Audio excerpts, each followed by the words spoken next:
G'day guys, Nissan Patrol ZD30. This is the common rail version. Unfortunately, we're not doing the direct injector ones. We were doing them, but we've discontinued that now, no longer available.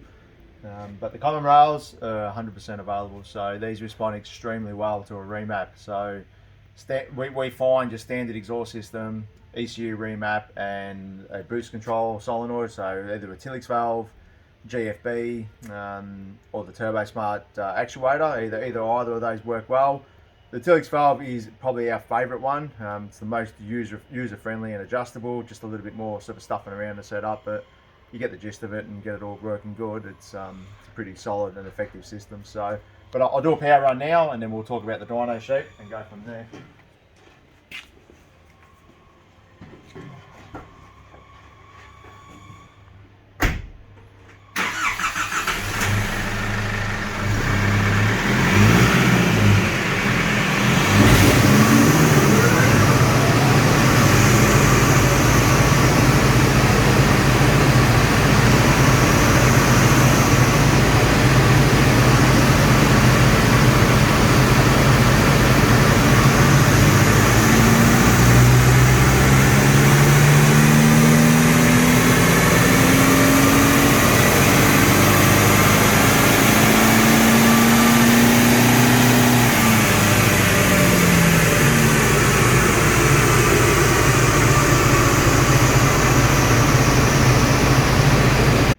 Okay, so we've done our ECU remap, and here's the dyno sheet. So red line is stock power and blue line is remapped, and as I always say, dotted line is the right hand side, which is torque, and the full line is the left hand side, which is in kilowatts. So this has picked up 30% more torque across the whole rev range, which is great, and a good percentage across the whole RPM range as far as kilowatts go. But the most important one is the torque, and that's what we're talking about here. So, but that's a really healthy gain. You know, bear in mind we've only just done an ECU remap on this car and the Tilix valve, which is just to get the boost set up. So for those who want to know, we're running 23 pound of boost in this. Sometimes we run 21, sometimes 22. It just depends on the EGTs of the car. EGTs on this one is sitting at 520C.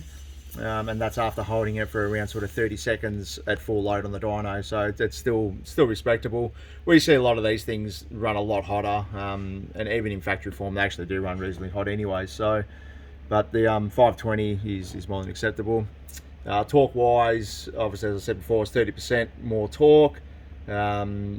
Yeah, so exceptionally good gains, and and AFRs around the 19.8. So we could squeeze this a lot more and probably pick up another 5 or 10 more kilowatts and maybe another 20 Newton meters. But 19.8 AFRs, 520C on the EGT. Hook a trailer up and just tow for days in hot weather, and this is what you want to do. They're not race cars, so got to keep them simple and economical. So yeah, that's our remap on your ZD30 common rail. Thanks for watching, guys. Don't forget, subscribe and check out our social media channels. We're constantly updating them every day. So thanks again.